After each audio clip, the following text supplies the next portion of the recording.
시간이 되었습니다. 우리 다 함께 묵도하심으로 2021년 7월 18일 주일 예배를 하나님 앞에 올려드립니다.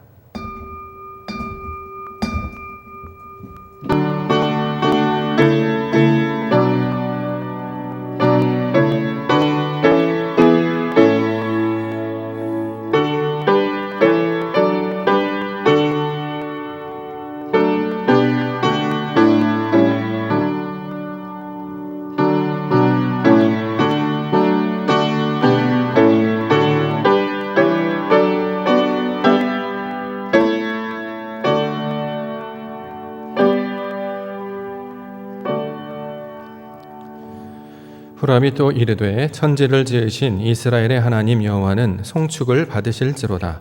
다윗 왕에게 지혜로운 아들을 주시고 명철과 총명을 주시사 능히 여호와를 위하여 성전을 건축하고 자기 왕위를 위하여 궁궐을 건축하게 하시도다. 아멘. 거룩하신 하나님의 이름 앞에 온전히 예배하게 하시니 감사합니다. 하나님의 영광이 이 시간 우리 마음 안에 충만케 하여 주시옵소서. 하나님의 거룩하신 말씀으로 우리를 가르치시고 오직 진리와 생명으로 우리를 새롭게 하여 주시옵소서. 참되게 예배하는 자들로 우리를 불러 주셨사오니 영과 진리를 가르쳐 주시사 하나님의 은혜 안에 거하게 하여 주시옵소서. 거룩하신 우리 구주 예수 그리스도의 이름으로 간절히 기도 올리옵나이다. 아멘. 찬송가 2장 함께 찬송하겠습니다.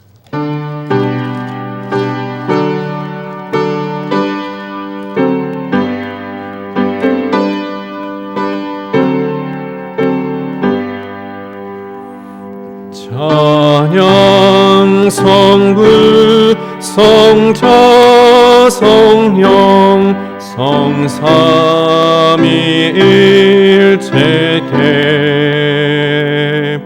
영원 무궁하기까지 영광을 돌리세 영광을 돌리세. 아멘.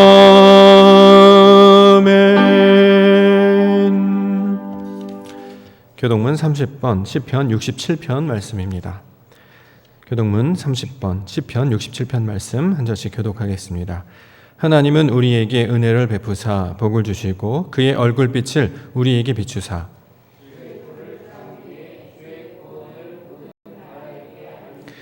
하나님이여 민족들이 주를 찬송하게 하시며 온 백성은 기쁘고 즐겁게 노래할지니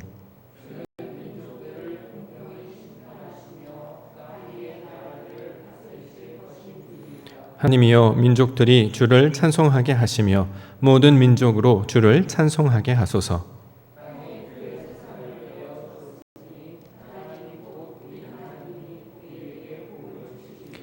하나님이 우리에게 복을 주시리니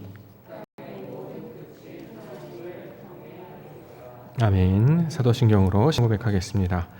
전능하사 천지를 만드신 하나님 아버지를 내가 믿사오며 그 외아들 우리 주 예수 그리스도를 믿사오니 이는 성령으로 잉태하사 동정녀 마리아에게 나시고 본디오 빌라도에게 고난을 받으사 십자가에 못 박혀 죽으시고 장사한 지 사흘 만에 죽은 자 가운데서 다시 살아나시며 하늘에 오르사 전능하신 하나님 우편에 앉아 계시다가 저리로서 산 자와 죽은 자를 심판하러 오시리라.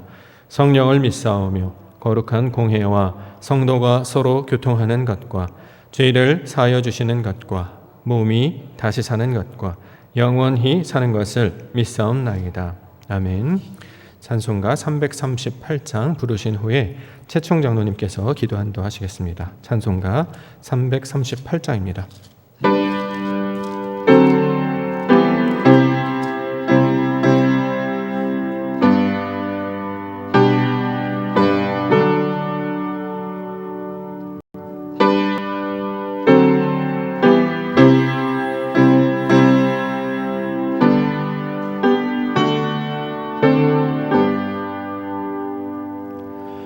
내 주를 가까이 하게 함은 십자가 짐 같은 고생이라. 내 일생 소원은 늘 찬송하면서 주께 나아가기 원합니다. 내 고생하는 것 옛 야곱이 돌베개 베고 잠갔습니다.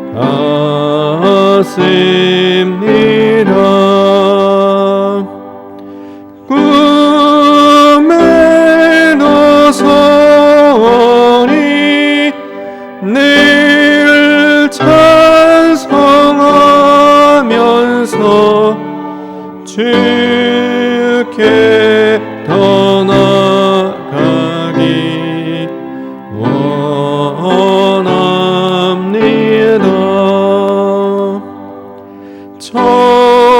천성에 가는 길 험하여도 생명길 되나니 은혜로다. 천사 넓으리니 늘 찬송하면서 주께 나아가기 원합니다.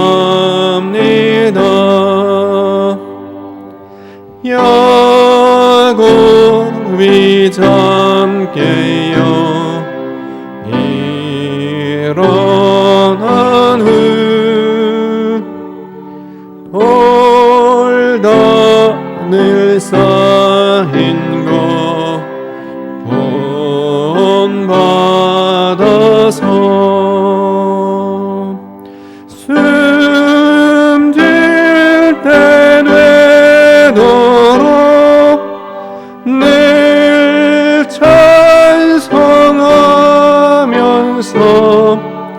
주께 나아가기 원합니다.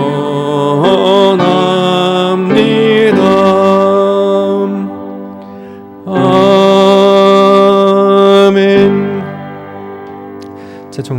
최치용 장로님께서 기도 인도하시겠습니다.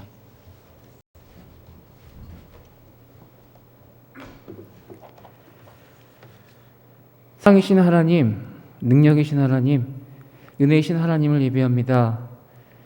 이 시간을 통하여 거룩한 하나님께 구별되이 저의 몸과 마음과 온 영혼의 기쁨을 감사로 드리는 은혜의 시간이 되게 하여 주시옵소서.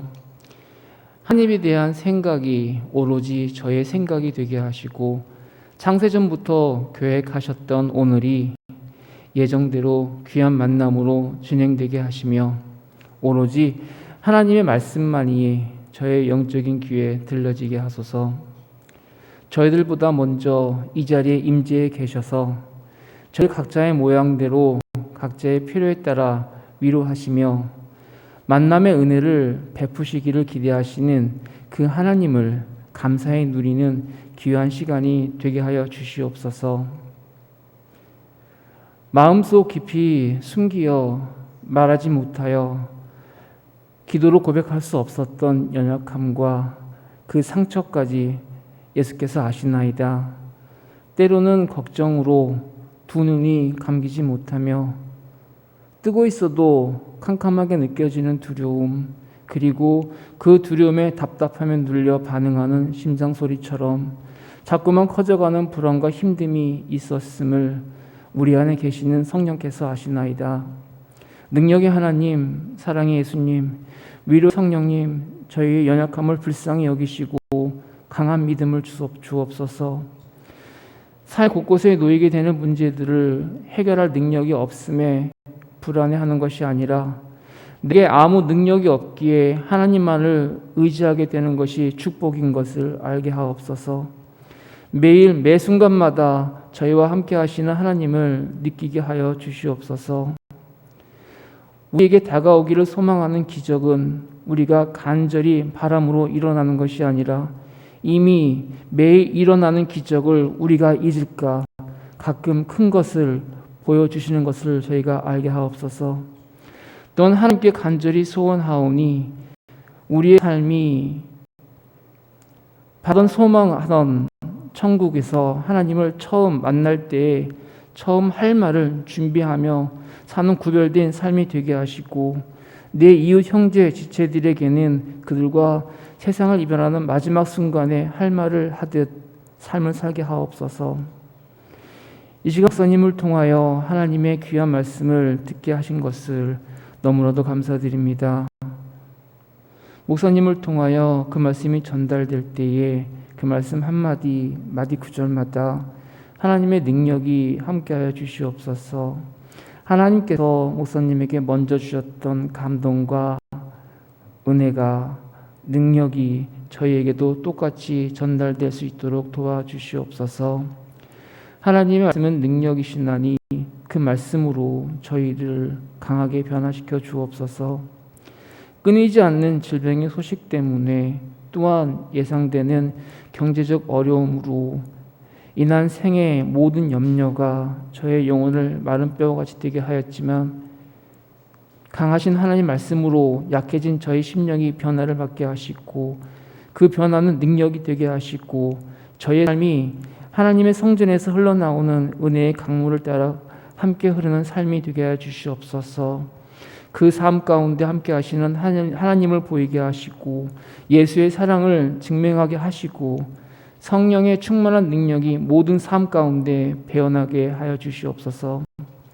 병중에 있는 저희 지체들을 위해 기도하나니 여호와 라파의 하나님께서 사랑과 치유의 손길로 저희들의 몸과 마음을 어루만지시고 또한 사랑하는 그 가족들도 살펴주옵소서. 이 땅의 질병이 어서 빨리 그치어서 자유를 하나님을 예배하며 공동체로 함께 사랑 가운데 교제할 수 있는 날이 마라나타 예수를 소망하는 모든 이들에게 속히 임할 수 있기를 소원하며 모든 말씀 예수님의 이름으로 기도드렸습니다.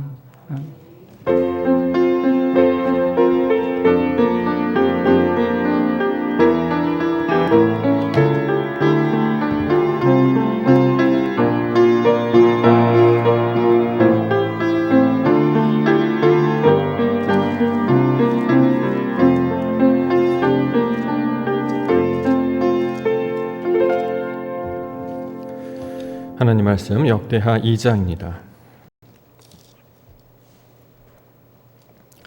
역대하 2장 1절부터 16절까지 말씀 보겠습니다. 역대하 2장 1절부터 16절까지 말씀 구약성경 657면에 있습니다. 역대하 2장 1절부터 16절까지 말씀 제가 봉독하겠습니다. 솔로몬이 여호와의 이름을 위하여 성전을 건축하고 자기 왕위를 위하여 궁궐 건축하기를 결심하니라. 솔로몬이 이에 짐꾼 7만 명과 산에서 돌을 떠낼 자 8만 명과 이를 감독할 자 3,600명을 뽑고 솔로몬이 사절을 두로 왕 후람에게 보내어 이르되 당신이 전에 내 아버지 다윗에게 백향업을 보내어 그가 거주하실 궁궐을 건축하게 한 것 같이 내게도 그리하소서. 이제 내가 나의 하나님 여호와의 이름을 위하여 성전을 건축하여 구별하여 드리고 주 앞에서 향재료를 사르며 항상 떡을 차려 놓으며 안식일과 초하루와 우리 하나님 여호와의 절기에 아침 저녁으로 번제를 드리려 하오니 이는 이스라엘의 영원한 규례니이다. 내가 건축하고자 하는 성전은 크니 우리 하나님은 모든 신들보다 크심이라. 누가 능히 하나님을 위하여 성전을 건축하리요? 하늘과 하늘들의 하늘이라도 주를 용납하지 못하겠거든 내가 누구이기에 어찌 능히 그를 위하여 성전을 건축하리요? 그 앞에 분향하려 할 따름이니이다. 이제 청하건대 당신은 금, 은, 동, 철로 제조하며 자색, 홍색, 청색 실로 직조하며 또 아로색일 줄 아는 재주 있는 사람 하나를 내게 보내어 내 아버지 다윗이 유다와 예루살렘에서 준비한 나의 재주 있는 사람들과 함께 일하게 하고 또 레바논에서 백향목과 잣나무와 백단목을 내게로 보내소서. 내가 알거니와 당신의 종은 레바논에서 벌목을 잘 하나니 내 종들이 당신의 종들을 도울지라. 이와 같이 나를 위하여 제목을 많이 준비하게 하소서. 내가 건축하려 하는 성전은 크고 화려할 것이니이다. 내가 당신의 벌목하는 종들에게 찌은 밀 2만 고루와 보리 2만 고루와 포도주 2만 밭과 기름 2만 밭을 주리이다 하였더라. 두로왕 후람이 솔로몬에게 답장하여 이르되 여호와께서 자기 백성을 사랑하심으로 당신을 세워 그들의 왕을 삼으셨도다. 후람이 또 이르되 천지를 지으신 이스라엘의 하나님 여호와는 송축을 받으실지로다. 다윗 왕에게 지혜로운 아들을 주시고 명철과 총명을 주시사 능히 여호와를 위하여 성전을 건축하고 자기 왕위를 위하여 궁궐을 건축하게 하시도다. 내가 이제 재주 있고 총명한 사람을 보내오니 전에 내 아버지 후람에게 속하였던 자라. 이 사람은 단의 여자들 중 한 여인의 아들이요 그의 아버지는 두로 사람이라. 능히 금, 은, 동, 철과 돌과 나무와 자색, 청색, 홍색 실과 가는 배로 일을 잘하며 또 모든 아로새기는 일에 익숙하고 모든 기묘한 양식에 능한 자이니 그에게 당신의 재주 있는 사람들과 당신의 아버지 내 주 다윗의 재주 있는 사람들과 함께 일하게 하소서. 내 주께서 말씀하신 밀과 보리와 기름과 포도주는 주의 종들에게 보내소서. 우리가 레바논에서 당신이 쓰실 만큼 벌목하여 때를 엮어 바다에 띄어 욥바로 보내리니 당신은 제목들을 예루살렘으로 올리소서 하였더라. 아멘. 역대하 2장 1절부터 16절까지 본문입니다. 여호와를 위하여 성전을 건축하게 하시도다. 여호와를 위하여 성전을 건축하게 하시도다 라고 하는 말씀의 제목입니다. 오늘 본문에서는 여호와를 위하여 성전을 건축하고 궁궐을 건축하게 하셨다 이렇게 증거하고 있습니다. 12절 말씀 먼저 보겠습니다. 역대하 2장 12절 말씀에 후람이 또 이르되 천지를 지으신 이스라엘의 하나님 여호와는 송축을 받으실지로다. 다윗 왕에게 지혜로운 아들을 주시고 명철과 총명을 주시사 능히 여호와를 위하여 성전을 건축하고 자기 왕위를 위하여 궁궐을 건축하게 하시도다. 이렇게 지금 기록하고 있습니다. 자, 본문은 솔로몬 왕이 이제 성전과 궁궐을 건축하는 그 시작하는 내용을 다루고 있는데요. 이것을 1절에서도 설명하고 있습니다. 1절 말씀해 보면 솔로몬이 여호와의 이름을 위하여 성전을 건축하고 자기 왕위를 위하여 궁궐 건축하기를 결심했다. 이렇게 증거하고 있습니다. 자, 여호와를 위한 여호와의 이름을 위한 성전 또 자기 왕위를 위한 궁궐 이것을 건축하기를 결심했다라는 내용입니다. 우리가 이 구절과 내용을 이해하기 위해서 먼저 특이한 점부터 먼저 살펴보면서 본문 내용으로 들어가고자 하는데요. 자, 첫 번째는 솔로몬은 하나님께서 크신 분이시다라는 것을 깨달았죠. 5절 말씀에 보면 여호와는 모든 신들보다 크십니다. 이렇게 증거하고 있기 때문입니다. 6절 말씀에 보면 하늘의 하늘도 용납하지 못하신 분이시다. 이렇게 말씀하면서 어떻게 내가 성전을 건축하겠는가 이렇게 말씀하고 있습니다. 자, 하나님은 엄청 크신 분이십니다. 자, 그분을 담을 수 있는 성전은 사람으로는 도대체 건축할 수 없다라는 거죠. 그럼에도 불구하고 솔로몬은 여호와의 이름을 위한 성전을 건축했다라고 지금 말씀하고 있어요. 자, 너무 크신 분이시라 성전을 건축할 수 없다라고 말하면서 그러나 나는 여호와의 성전을 건축하겠다 이렇게 말합니다. 그러면 건축을 할 수 있다는 뜻입니까? 없다는 뜻입니까? 하나님 너무 크신데 그래서 내가 감당할 수 없는데 그럼에도 불구하고 나는 성전을 건축하겠다. 그러면 여기서 말하고 있는 성전 건축이라는 건 어떤 뜻을 가리키고 있는 말일까요? 하나님은 너무 크고 위대하신 분이시죠. 그것을 다 담을 수 있는 피조 세계는 없을 것입니다. 아마 이 우주를 다 펼쳐진다 하여도 그 하나님을 다 담을 수 없겠지요. 자, 그것을 인정하면서도 그럼에도 불구하고 솔로몬은 여호와의 성전을 내가 건축하겠다 이렇게 결심했다라고 말하고 있습니다. 그러면 솔로몬이 기대하는 성전의 내용은 과연 어떤 것을 가리키고 있는 것인가? 우리가 먼저 살펴봐야 할 것입니다.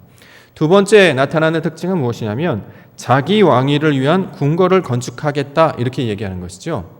첫 번째가 여호와의 성전 건축을 이야기하고 두 번째는 자기 왕위를 위한 건축을 궁궐을 건축하겠다고 이야기를 해요. 그러면 여기서 말하는 자기 왕위를 위한 궁궐은 어떻게 만드는 것일까요?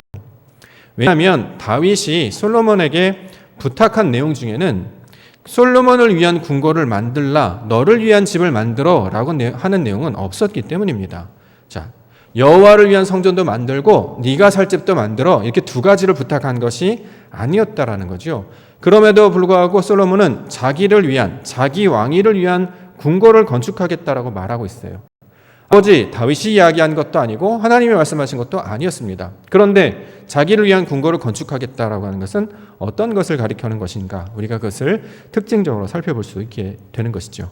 자, 마지막으로 살펴볼 수 있는 특징은 무엇이냐면, 오늘 본문에 나타나는 성전이라고 번역된 단어와 궁궐이라고 번역된 단어가 같은 단어입니다. 우리가 보통 벳엘 할 때, 그 집이라고 할 때, 하나님의 집 할 때 우리가 벳엘 이렇게 얘기하잖아요. 그랬을 때 그 베트, 이것을 바이트라고 이야기하는데 집이라는 단어를 가지고 있는 말입니다. 그런데 성전을 말할 때도 이 집이라는 말을 사용하고 궁궐을 말할 때도 집이라는 단어, 똑같은 단어를 지금 사용하고 있다라는 거예요. 만약에 궁궐을 말하는 것이었으면 다른 단어들도 있습니다. 예를 들어서 헤칼이라고 하는 단어, 수카라고 하는 단어, 오헬 또는 아르몬, 이런 다양한 단어, 궁전이나 궁체, 성체를 가리키는 말, 궁궐을 가리키는 다양한 다른 단어들이 있었음에도 불구하고 성전의 단어와 궁궐의 단어를 굳이 같은 단어로 연결시켜서 설명하고 있다는 거죠. 자, 이것을 이제 풀어서 설명하면 여호와를 위한 집과 자기 왕위를 위한 집을 건축하겠다라는 뜻을 가리키고 있습니다. 다른 단어로 구별하여서 서로 다른 문장임을 구별하지 않고 이렇게 같은 집이라는 단어를 통해서 연결하고 있는 그 내용이 무엇인가, 오늘 본문을 통해서 살펴보고자 합니다. 자, 한 절씩 우리가 살펴보고자 하는데요. 첫 번째는 솔로몬이 말하고 있는 성전 건축이라는 건 도대체 어떤 것인가라는 것입니다. 4절부터 나와 있습니다. 역대하 2장 4절부터 우리 함께 보도록 하겠습니다. 이제 내가 나의 하나님 여호와의 이름을 위하여 성전을 건축하여 구별하여 드리고 주 앞에서 향 재료를 사르며 항상 떡을 차려 놓으며 안식일과 초하루와 우리 하나님 여호와의 절기에 아침 저녁으로 번제를 드리려 하오니 이는 이스라엘의 영원한 규례니이다. 내가 건축하고자 하는 성전은 크니 우리 하나님은 모든 신들보다 크심이라. 누가 능히 하나님을 위하여 성전을 건축하리요? 하늘과 하늘들의 하늘이라도 주를 용납하지 못하겠거든 내가 누구이기에 어찌 능히 그를 위하여 성전을 건축하리요? 그 앞에 분향하려 할 따름이니이다. 자, 이렇게 지금 기록하고 있습니다. 솔로몬이 건축하고자 하는 성전의 내용에 관한 이야기를 지금 가장 먼저 하고 있는데요. 자, 그러면 솔로몬이 짓고자 하는 성전은 한마디로 어떤 모양이 될까요? 본문에 따르면 아마 이 단어로 설명할 수 있을 것입니다. 크다라는 거죠. 내가 건축하고자 하는 성전은 크다. 5절에 나와 있죠. 내가 건축하고자 하는 성전은 크다, 이렇게 이야기하고 있습니다. 그러면 큰 성전을 지금 짓겠다고 하는 것인데, 자, 우리가 지지난주 계속해서 이 크다라는 개념이 우리가 생각하는 크다의 개념과 달랐다라는 것을 우리가 살펴봤습니다. 세상에서 말할 때 크다라는 개념은 외적인 것을 가리키는 말이었다라고 우리가 배웠잖아요. 그래서 예를 들어서 영어로 표현한다면 big 아니면 large, 크다가라는 개념이죠. 근데 이것은 세상에서 말하는 크다라는 개념이고, 성경에서 말하는 크다라는 개념은 이렇게 외적인 것, 외형적인 큰 개념이 아니고 속사람, 내적인 것을 가리키는 말이었죠. 그래서 속사람이 성장하고 성숙하여서 나타나는, 하나님의 형상을 닮은 자로 나타나는 것, 이렇게 성숙한 모습을 가리킬 때 이것을 크다의 개념으로 설명하고 있습니다. 영어로 한다 그러면 mature 또는 grown up이라는 개념으로 우리가 번역해서 이해할 수 있을 것입니다. 성경에서 말하는 크다라고 하는 개념은 하나님의 형상을 닮은 자를로 길러내겠다, 그렇게 성장하고 성숙하는 것을 가리켜서 크다라는 개념을 쓴다라는 거죠. 그렇지 않겠습니까? 세상에서 하나님의 눈에 큰 것이 있을 수 있을까요? 사람이 보기에 나보다 이게 비교 대상이 있으면 나보다 크면 와 크다라고 하는데, 하나님께서는 그럼 눈에 보이는 물질적인 것으로 크기를 비교하려고 하신 것이 아니라 눈에는 보이지 않지만 그 어린아이의 상태에서 장성한 분량으로 성장해 나아가는 것, 자, 이런 것을 큰 것, 내적 성숙과 성장을 가리키는 말로 이 크다라는 말을 우리 가운데 가르쳐주고 있었다는 거죠. 그러면 지금 솔로몬이 말하고 있는 내가 건축하고자 하는 성전은 크다라고 하는 것은 무슨 뜻입니까? 외적인 것을 가리키는 말이 아니라 내적인 것을 가리키고 있는 말로 우리가 받아야 된다는 거죠. 건물을 크게, 건물을 화려하게, 그렇게 멋있게 만들겠다라는 것이 아니라 하나님께서 말씀하시는 하나님의 속성, 하나님의 성분으로 내 내적인 것을 가르치고 성숙하고 성장하고 변화하고 발전하여서 하나님이 원하는 모양들로 바뀌어내겠다. 이것을 크다라의 개념으로 우리가 설명하고 있는 것입니다. 자, 실제로 이 원문들을 좀 살펴보게 되면 번역도 그렇게 되어 있습니다. 오늘 본문에 보면 우리 5절 말씀에 보면 내가 건축하고자 하는 성전은 크다. 우리 하나님은 모든 신들보다 크시기 때문이다. 이렇게 설명하고 있죠. 자, 이걸 문자적으로 보게 되면 모든 신들보다 크다라고 했어요. 그럼 모든 신이라고 하면 다른 신이 있다는 소리잖아요. 그렇죠? 모든 신들보다 크다니까 신들이 있다라는 전제가 있는 거잖아요. 근데 이렇게 받으면 안 되겠죠. 왜냐하면 하나님은 우리 하나님 한 분밖에 안 계시기 때문입니다. 그러니까 이거를 이렇게 번역하면 안 되고 진리적 관점으로 이것을 해석할 수 있어야 됩니다. 자, 이것을 진리적 관점으로 해석을 하게 되면 어떤 뜻으로 번역이 되면, 자, 모든 신들보다 크다라고 하는 말은 하나님의 말씀으로 양육하고 조성된 그 엘로힘, 이것을 모든 신들보다 크다라는 개념으로 설명하고 있습니다. 크다라는 것이 성숙하다, 성장하다는 뜻이에요. 자, 모든 신들보다는 하나님의 말씀으로 양육하고 만들어진, 조성된 그 엘로힘을 가리키는 말이 된다는 거죠. 엘로힘, 우리가 창세기 1장 1절에서 살펴본 적이 있었죠. 태초에 하나님이 천지를 창조하셨을 때 그때 말하는 하나님이 바로 엘로힘이었습니다. 하나님께서 하늘과 땅을 만드시는데요. 그 하늘과 땅은 어떤 성분으로 만드냐면 하나님의 성분으로 만들겠다는 거예요. 그래서 그것을 엘로힘이라고 부른다는 거죠. 다시 말해서 사람들로 하여금 하나님의 성분과 속성을 가진 자가 되게 하셔서 하나님의 말씀을 받은 자들로 살게 하시는 거예요. 그래서 성경에서는 하나님의 말씀을 받은 자들 너희가 신이라 하지 않았느냐 이렇게 예수님께서 말씀하셨다는 거죠. 지금 모든 신들보다 크다라고 하는 것은 그 엘로힘, 그 하나님을 가리키고 있는 말입니다. 솔로몬은 자녀를 가리켜서 하나님의 성분과 속성으로 성전을 짓겠다 이렇게 얘기하고, 거기서 말하는 성전은 바로 창세기 1장 1절에 말씀하셨던 그 하나님의 말씀, 그 하나님의 성분과 속성으로 우리를 조성하겠다, 가르치시겠다, 양육하겠다, 그렇게 길러내겠다. 한마디로 하나님의 말씀으로 세워가겠다라고 하는 말의 뜻이 지금 5절의 내용이 되고 있는 것입니다. 자, 이게 바로 성전을 솔로몬이 건축하겠다는 성전의 내용이라는 거죠. 건물을 크고 화려하게 만들다는 게 아니라 우리의 마음이 하나님의 마음을 닮아서 그가 원하시는 것들로 채워지게 하겠다. 그래서 내가 온전한 자가 되겠다. 이렇게 하나님께서 기뻐하시는 자가 되게 하겠다라고 하는 말을 지금 이런 모양으로 지금 설명하고 있는 것입니다. 또 하나는 솔로몬이 성전 안에서 뭘 하냐면 번제를 드린다고 해요. 번제도 이제 우리가 이해하게 됐죠. 일천 번제를 통해서 우리가 살펴봤기 때문에요. 번제는 제사의 이름으로 우리 가운데 주셨는데, 제사의 이름으로 주신 것은 너희가 번제를 막 불 피워서 하라는 게 아니라 번제가 가지고 있는 의미적 특징이 있다는 거예요. 번제는 뭐죠?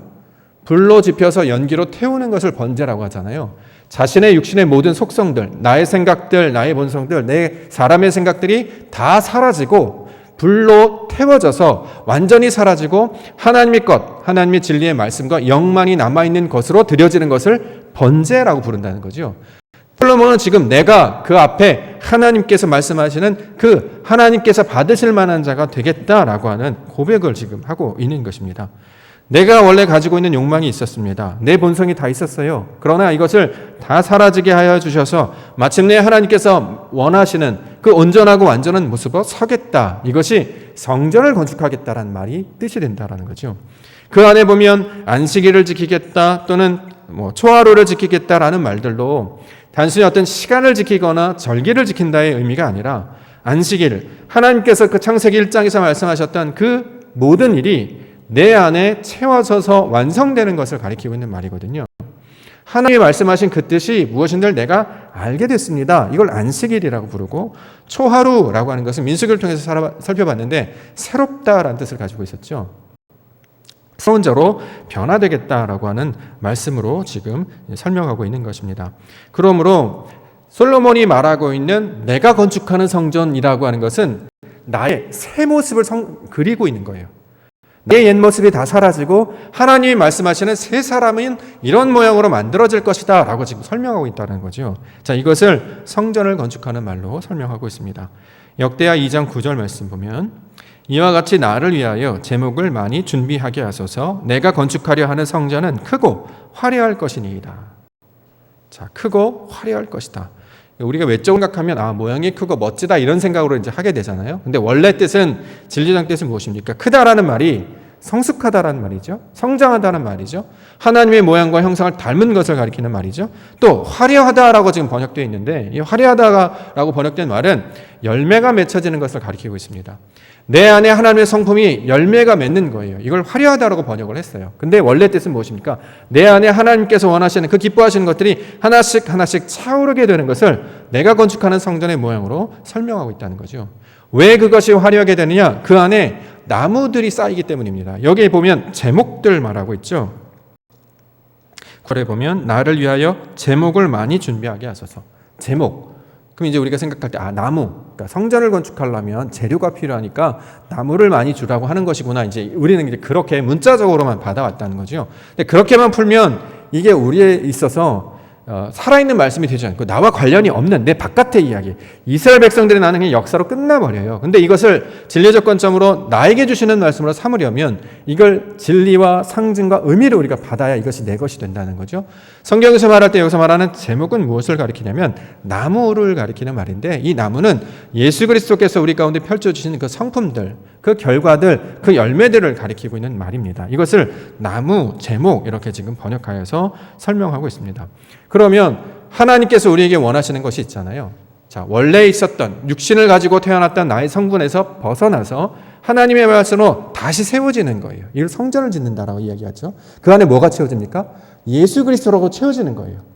예수 그리스도의 말씀과 그가 보내셨던 사역과 그가 우리 가운데 나타났던 모든 모양들이 하나 둘씩 채워져서 사랑이 채워지고 희락이 채워지고 양선이 채워지고 온유가 채워지고 절제가 채워지고 이런 모든 것들이 차곡차곡 채워져서 마침내 온전한 자로 만드시는 것을 성전을 세우다라는 말로 지금 우리 가운데 주고 있다는 거죠. 우리를 그렇게 하나님의 백성으로 하나님의 새 모양으로 바꾸어 주시겠다라는 거예요. 겉모습은 똑같죠. 왜냐하면 아무도 모르죠. 왜냐하면 성령이 역사하시는 것이기 때문에. 성령은 바람이 움직이는 것과 같아서 보이지도 않고 잡지도 못합니다. 그러나 하나님의 나라는 그런 역사가 나타난다는 거잖아요. 그 역사가 어떻게 해요? 내 안에서 그런 내면의 변화가 나타난다라고 지금 설명을 하고 있는 것입니다. 실제로 이 구약에서 말하고 있는 성전의 내용이 무엇인지를 깨달았던 사도 바울은 성전이라고 하는 것은 너희를 가리키는 말이다 이렇게 강조하고 있잖아요. 고린도전서 3장 16절 너희는 너희가 하나님의 성전인 것과 하나님의 성령이 너희 안에 계시는 것을 알지 못하느냐.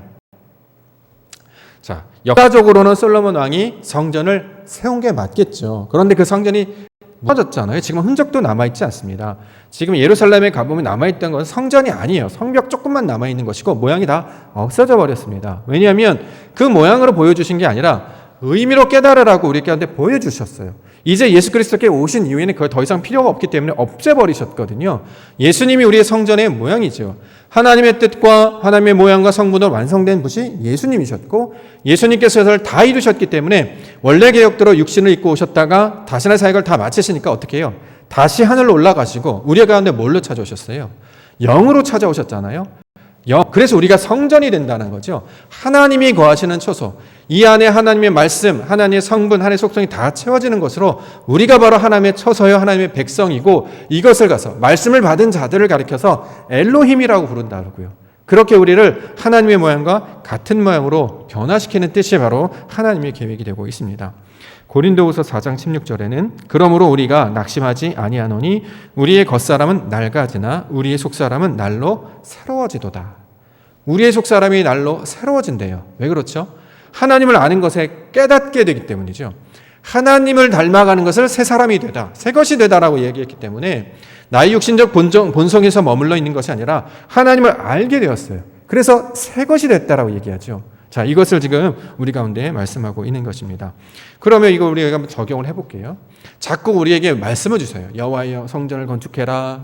내가 너희 아버지가 될 것이다. 너희가 성전을 건축하고 그렇게 되면 어떤 일이 벌어질 똑같은 말을 계속해서 우리에게 주시고 있다라는 거잖아요. 그럼 이걸 우리가 어떻게 받아야 될까요? 성전을 건축한다는 말을 어떻게 우리의 믿음의 말로 받을 수 있을까?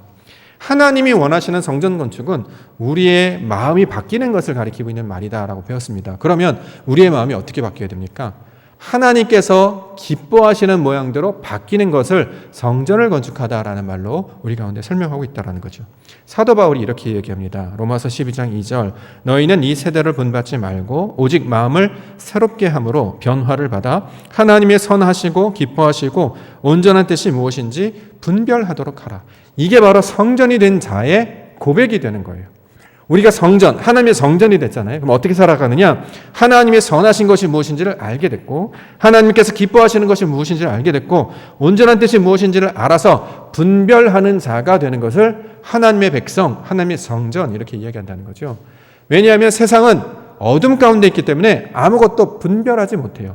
진실이 무엇인지, 진리가 무엇인지를 깨닫지 못합니다. 누구만 알 수 있느냐? 말씀을 가진 자들만 이걸 알 수 있다는 거죠. 그래서 우리에게 말씀을 주셔서 성전이 되게 하시는 자는 하나님의 것과 나의 것들을 구별할 수 있게 돼요.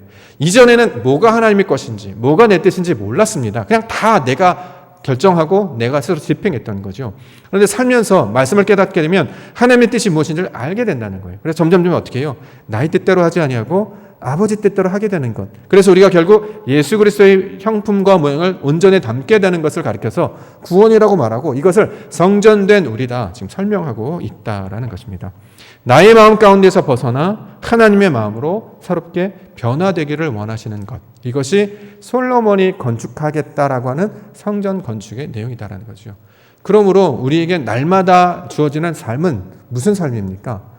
하나님의 성전을 건축하는 삶이에요. 마치 노아가 방주를 쌓는 것과 똑같습니다. 방주를 쌓는다고 하니까 우리가 저 외부에 무슨 나무 방주, 나무 상자를 우리가 막 만드는 걸 생각하는데 그게 아니라 하루하루 주시는 말씀을 잡고 우리가 조금씩 채워가는 거잖아요. 하나님의 말씀으로 그가 주신 그 증거로 우리의 것들을 계속 채워나가요. 그래서 어떻게 하느냐? 이제 내 땅의 본성으로 살지 않고 하나님이 주신 그 진리의 말씀에 그 영의 이끌림을 받아 사는 자들로 만드시는 것. 이것을 하나님의 성전을 건축하다. 하나님의 거룩한 백성으로 구원하시다의 모습이 되고 있습니다. 그래야 이 땅 가운데 사는 사람들이 바로 그 진리의 말씀을 쫓아 살게 된다라는 거죠. 자, 이것을 가장 먼저 건축의 의미로 주고 있습니다.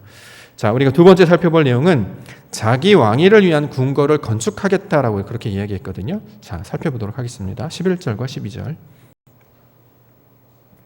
두로 왕 후람이 솔로몬에게 답장하여 이르되 여호와께서 자기 백성을 사랑하심으로 당신을 세워 그들의 왕을 삼으셨도다.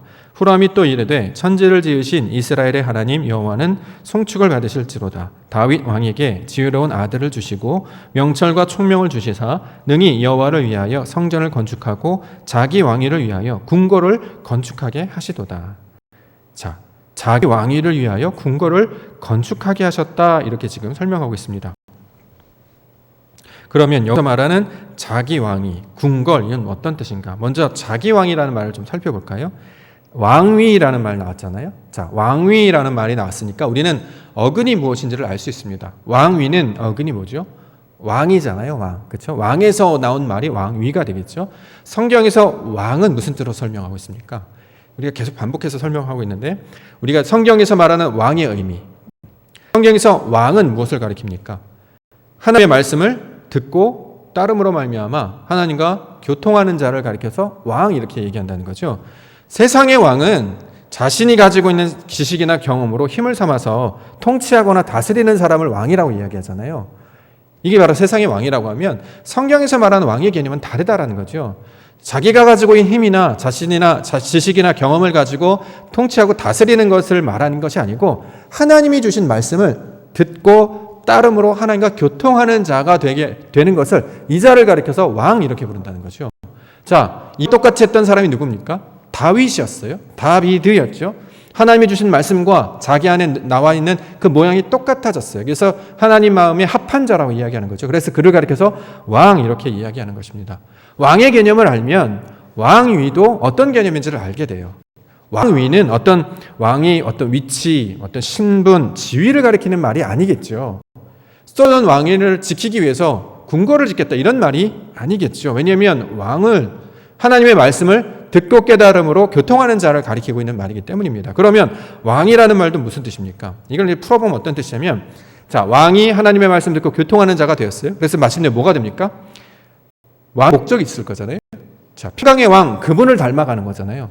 결국 예수 그리스도를 닮아가는 그 과정을 말하고 있는 거예요. 그래서 말씀을 들었다면 결국 하나님이 말씀하신 그 예수 그리스도가 되면 우리 안에 그것이 인격으로 수용되어서 하나님이 원하시는 모양으로 만들어진 상태를 가리킬 때 이것을 왕위라고 이야기합니다. 이해가 되시는가요? 예를 들어서 나시린이 있었어요. 나시린. 우리가 지난주에 봤는데 나시린. 그렇죠?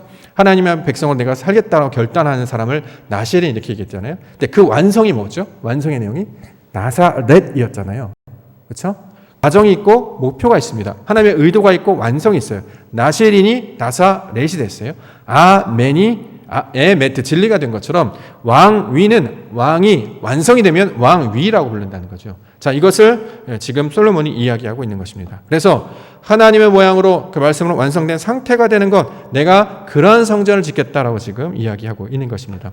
우리에게 이거를 이제 적용을 해서 설명한다면 하나님의 뜻대로 온전하게 되는 것을 이렇게 왕위라는 말로 지금 설명하고 있는 것입니다.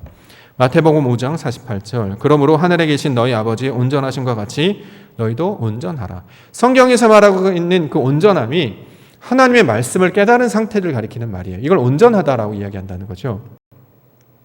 이걸 다른 말로 하나님의 나라 이렇게 부르기도 하는데 왕위, 구약에서 말하는 왕위라고 하는 것은 결국 하나님의 나라가 되는 것을 말합니다. 내가 하나님의 나라가 돼요. 하나님의 나라가 뭡니까? 왕위예요. 왕위는 뭡니까? 왕으로부터 나온 거예요. 말씀을 깨달아서 완성된 자를 가리키고 있는 말이라는 거죠. 자, 예수님께서 말씀이셨잖아요. 근데 우리 가운데 오셔서 은혜와 진리가 되셨습니다. 우리도 똑같은 모양이 된다는 거잖아요. 말씀을 들었다면 어떻게 해요? 은혜가 되고 진리가 되게 하시는 일이 하나님의 구원의 사역이라는 거예요. 우리가 진리가 되게 하신다는 거예요. 이거를 왕위, 이렇게 하나님의 나라 이렇게 표현하고 있다는 거죠. 그래서 집을 건축하다라는 말은 하나님이 주시는 그 특성, 성분으로 내 것을 채워간다라는 말이잖아요. 여기 보면 지혜와 명철과 총명으로 마음 안에 세워지게 하겠다. 이런 것들로 건축하겠다라는 말로 지금 설명합니다. 그러면 성경에서 말하는 건축이라는 의미는 우리가 눈으로 생각하는 건물을 세우다 이런 것이 아니라 상태가 변하는 것을 가리키는 말입니다. 자, 하나님을 모르는 자가 주께서 주신 지혜와 말씀으로 하나님을 알게 돼요. 이것을 뭐라고 하냐? 건축했다라고 이야기하는 거예요.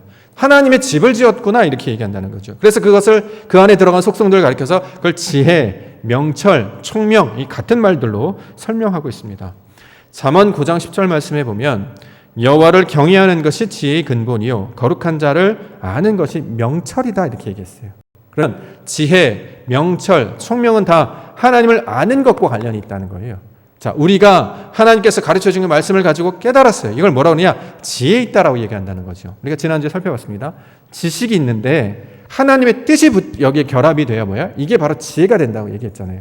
우리가 원래 가지고 있는 지식들 많습니다. 근데 생명이 있지 않으면 하나님의 말씀, 하나님 뜻이 결합되지 않으면 그냥 세상의 지혜와 세상의 지식과 세상의 말밖에 되지 않는다는 거죠. 그런데 하나님이 우리 가운데 찾아오셔서 성령으로 영으로 이것을 붙여주셔요. 어떻게 돼? 이게 지혜가 된다는 거죠. 왜요? 하나님을 아는 것이 되기 때문에. 그래서 아브라함이 되고, 그렇죠? 사레가 사라가 된다는 것이죠. 다윗 여디디야가 되는 것이었어요. 샬롬이 숄로모가 되는 거예요. 이게 솔로몬이라는 거예요. 샬롬이라고 하는 평강, 그 다음에 평화, 이것이 하나님의 말씀, 그 진리와 결합하게 되면 이게 인격화되면 솔로몬이 된다는 거죠. 지금 솔로몬은 누구를 가리키고 있는 말이냐면 우리 하나님의 거룩한 백성들이 말씀을 듣게 된 상태를 가리키는 말입니다. 저 이스라엘 백성들의 저쪽 열왕기에 나타난 그 왕, 통일한国세 번째 왕을 가리키는 말이 아니라 그러한 상태로 우리를 하나님이 부르셨다는 거예요. 그래서 어떻게 해요? 성전을 건축하게 하고 자기 왕위를 건축하게 한다는 거죠. 여기서 말하는 왕위가 뭡니까? 온전하고 완전하게 하나님의 백성들로 채워가시겠다. 하나님을 아는 것들로 채워가시겠다라고 있는 뜻이 되고 있습니다. 고린도전서 2장 16절 누가 주의 마음을 알아서 주를 가르치겠느냐? 그러나 우리가 그리스도의 마음을 가졌느니라. 이게 바로 자기 왕위를 건축하는 내용이에요. 그리스도의 마음을 갖는 것, 진리를 깨닫는 것, 하나님을 아는 것, 이것이 바로 하나님이 말씀하시는 성전 건축의 내용이 되고 있습니다. 마지막으로 살펴볼 것은 이건데요. 성전과 궁궐이 가리키고 있는 궁극적인 의미가 무엇인가 우리가 좀 살펴보아야 합니다. 1절 말씀 다시 한번 보겠습니다. 1절 솔로몬이 여호와의 이름을 위하여 성전을 건축하고 자기 왕위를 위하여 궁궐 건축하기를 결심하니라. 자, 성전과 궁궐은 같은 단어라고 말씀드렸잖아요. 바이트, 집이었어요. 자, 성전을 이 똑같은 단어인데 어떨 때는 성전으로 번역하고 어떨 때는 궁궐로 번역했어요.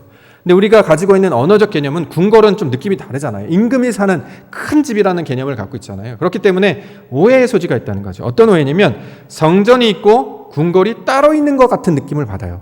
그렇죠? 그렇죠? 여호와의 성전을 짓고 솔로몬이랑 궁궐도 지었어요. 그럼 여태까지 저도 그렇습니다. 성전이 있고 솔로몬은 본인이 사는 집이 따로 있었나 보네 이렇게 생각했다라는 거죠. 그리고 실제적인 내용으로 열왕기상을 보면 두 집을 지었다라고 이야기하고 있기는 합니다. 열왕기상 9장 10절에 보면 솔로몬이 두 집 곧 여호와의 성전과 왕궁을 20년 만에 건축하기를 마쳤다 이렇게 기록을 하고 있어요.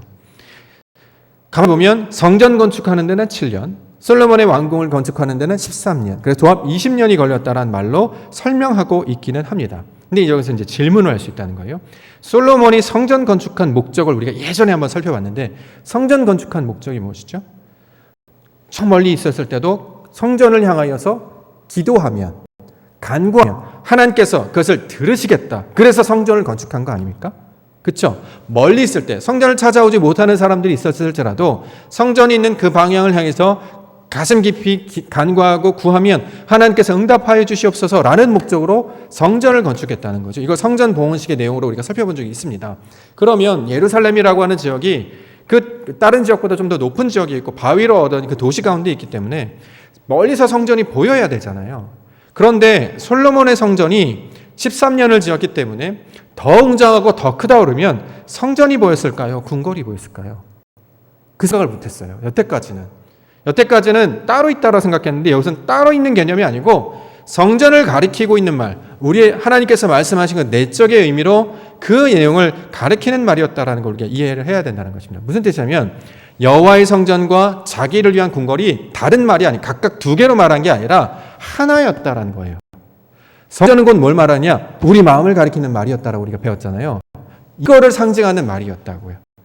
우리 눈 바깥에 있는 두 개의 건물을 가리켰다. 이것을 지었다라는 것이 아니라 이 두 개를 통해서 하나님이 말씀하신 뜻을 우리 가운데 보여주셨는데 그것이 뭐냐? 우리 마음이 새롭게 조성되는 것. 이것이 바로 하나님 말씀하시는 하나님의 성전이라는 것을 가르쳐주고 있습니다.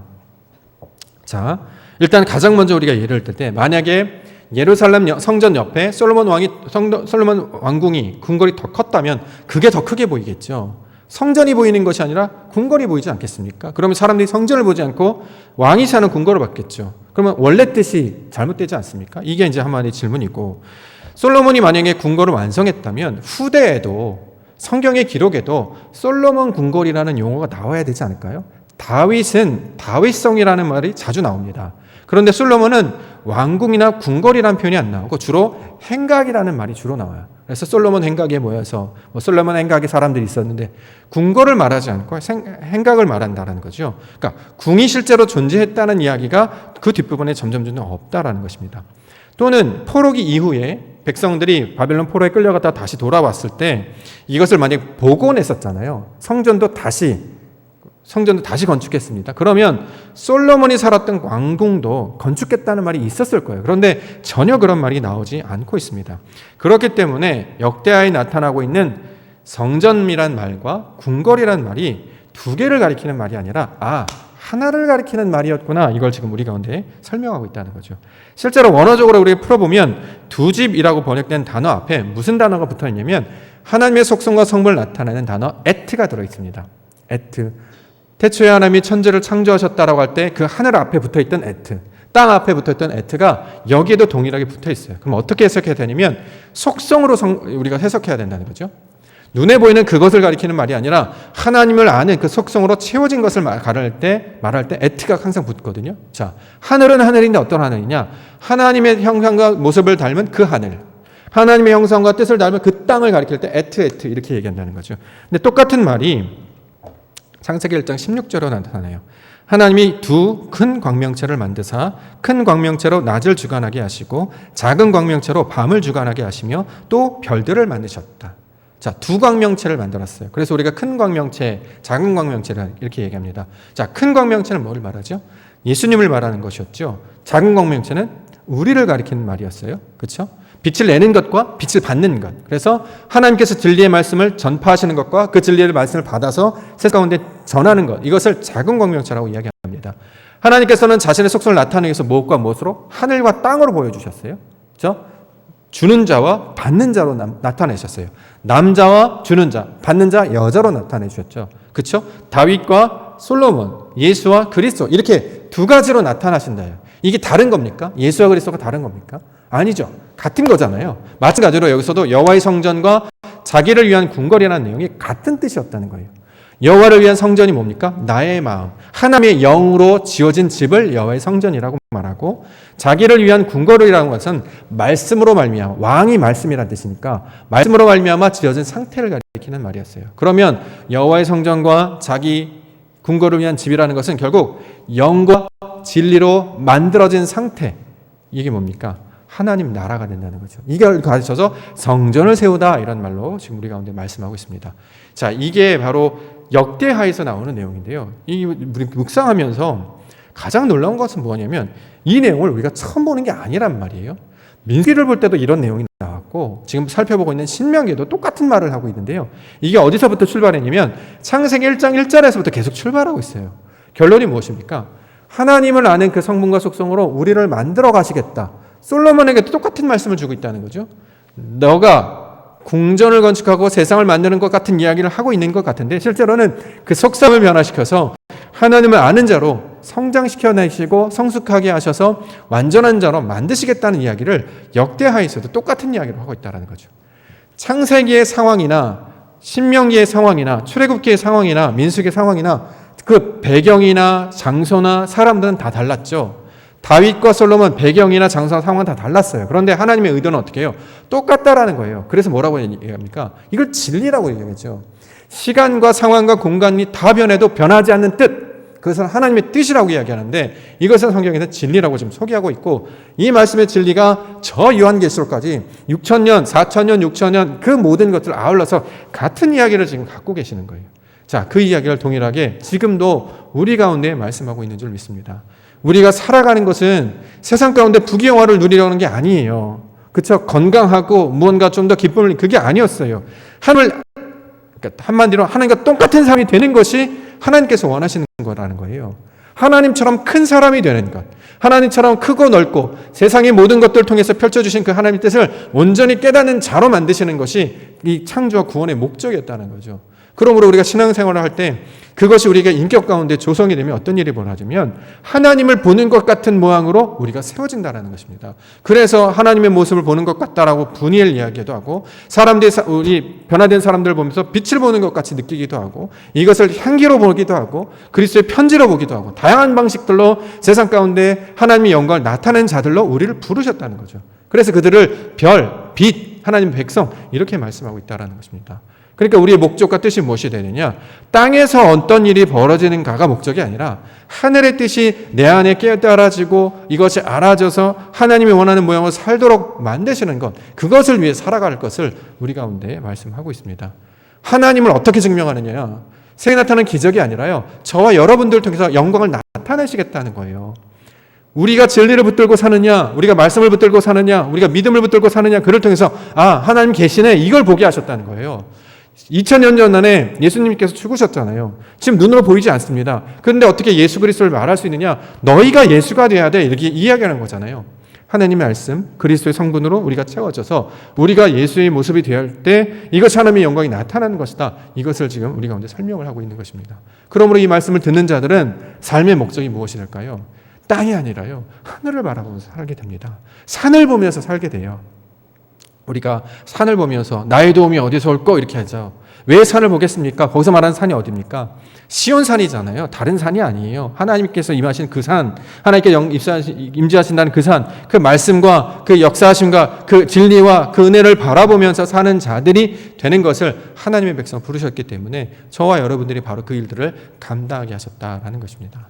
삶 가운데 우리가 주변의 소식들을 들어보면 별로 나아지는 것이 없고 별로 좋아질 것이 없는 것 같이 보여요. 그런데 그것을 보면서 살아가는 것이 아니라 속사람이 변화되고 있는 것을 깨달으며 살라는 거죠. 저는 이제 우리 교회 마당에서 이 자라는 이 식물들 보면서 진짜 놀랍습니다. 그냥 볼 때는 그냥 되게 연약해 보여요. 바람 불면 푹 부러질 것 같거든요. 이제 며칠만 이제 관심 없기보다 다시 돌아오면 이렇게 자라 있어요. 여기 밑에 있는 뭐 접시꽃도 그렇고요. 최근 우리 여기 나팔꽃 여기 2층에다 이렇게 심어놨는데 뭐 지금 조명을 막 칭칭 감아놔가지고 완전 덩굴 이렇게 됐고 저쪽에도 씨 뿌려놓은 것들이 엄청 자라가지고 지금 막 열매를 맺고 꽃이 피고 막 그러고 있습니다. 이 모양을 설명하시는 이유는 우리를 그렇게 만드시겠다는 거잖아요. 하나님의 말씀을 먹고 진리를 깨달으면 우리 안에 나도 모르게 그런 성분들로 채워진다는 것입니다. 이래 이것을 크게 하다라는 의미로 이야기하고 있다는 거죠. 그러니까 말씀을 먹고 진리를 먹고 살아야 생명이 된다는 것을 우리 가운데 가르쳐주고 있습니다. 그러면 세상에서 나타나는 것에 대해서 뭐랄까요? 저항감이 생깁니다. 소위 말하는 면역력이라고 하는 게 생긴다는 거죠. 우리가 백신 주사 맞는 게 똑같잖아요. 우리 안에 면역력을 갖게 하시는 거 아닙니까? 우리가 말씀을 먹고 진리를 깨닫고 하나님을 묵상하는 것은 그 하나님의 진리의 말씀으로 세상 가운데 미혹되거나 미동하지 아니하고 그 진리 가운데 탁 붙잡힌 자로 살 것을 우리 가운데 요청하신다는 거죠. 자, 이것을 우리에게 허락하시는 것이 바로 진리의 말씀이 되고 있습니다. 그러므로 내가 저와 여러분들이 하나님의 성전인 것을 우리가 날마다 기억하면서 살아가시기를 원합니다. 그러니까 우리 생각도 수준이 어떻게 돼요? 하나님처럼 되셔야 돼요. 근사하셔야 됩니다. 멋지셔야 돼요. 우와, 놀랄만 해야 되는 거예요. 어찌 저런 생각을 했지? 우와, 세상 사람들은 그렇게 생각하는, 어떻게 저런 일을 할 수 있어? 우와, 진짜 대단한 일 같아. 이런 것들을 우리 가운데 맡겨주셨다는 거죠. 근데 예전에 비해서 이것이 뒤떨어지니까 세상에서 자꾸 손가락질 당하잖아요. 근데 그것은 저는 신호라고 봅니다. 아, 다시 우리를 깨우시려는 하나님의 목소리가 아닐까? 우리가 다시 그렇게 살아가면 되겠죠.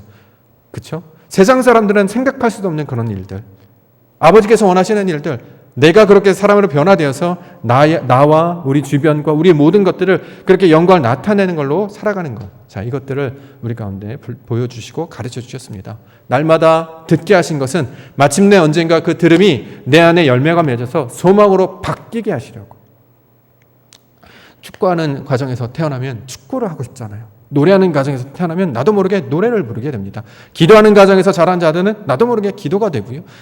하나님께 예배하는 자들은 나도 모르게 예배가 되는 거잖아요. 우리가 말씀과 진리 가운데 살아가고 하나님 가운데 살아가는 자들은 어떻게 마침내 하나님을 아는 것으로 자라가게 해 주실 줄 믿습니다. 그래서 우리 교회 이름이 뭡니까? 옥토예요. 옥토. 좋은 땅이라는 거죠. 하나님의 그 에덴 동산, 그걸 말하고 있는 거예요. 옥토가 돼야 돼요. 우리는 옥토교의 성도지만 우리가 옥토가 돼야 돼요. 하나님께서 말씀에 뿌려주신, 그래서 열매가 주렁주렁 하나님의 나무가 풍성하게 자라는 그 땅으로 우리를 채워주셨다는 거죠. 그러니까 거기에 새도 살고 짐승도 살고 여러 사람들 쉼도 없고 안식도 얻게 되고 하나님의 주민이 숲을 이루는 것, 바로 이것을 우리 교회에 말씀하고 있습니다. 60여 년 동안 우리가 지내왔다고 하면 어마어마한 키가 자라 있어야 되지 않겠습니까? 나무가 자라는 것처럼, 그런 것처럼 우리를 그렇게 인도해 가셨습니다. 앞으로도 하나님이 하실 걸 기대하면서 세상의 것들로 요동하지 아니하고 하나님 주신 그 빛과 진리와 생명의 말씀으로 온전히 채워서 우리 속사람이 온전하게 변화됨으로 하나님의 영광을 나타내시는 우리 믿음의 성도님들과 교회가 되기를 주님의 이름으로 간절히 축원합니다. 기도하겠습니다.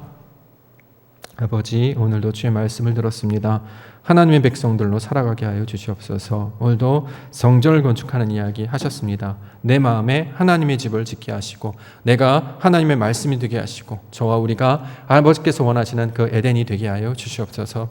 말씀으로 말미암아 우리 옛 생각들이 다 벗어지고 아버지 세상이 허탄한 것들에 미혹되지 아니하고 하나님이 역사하시는 그 진리를 향해 그 생명을 향해 살아가게 하여 주실 줄 믿습니다. 오늘도 그 말씀 듣게 하셨사오니 우리 속사람이 진리의 말씀으로 충만케 하시고 오직 말씀만 붙들고 살아갈 수 있는 거룩한 주의 종들 되게 하여 주시옵소서. 거룩하신 예수 그리스도의 이름으로 간절히 기도하옵나이다.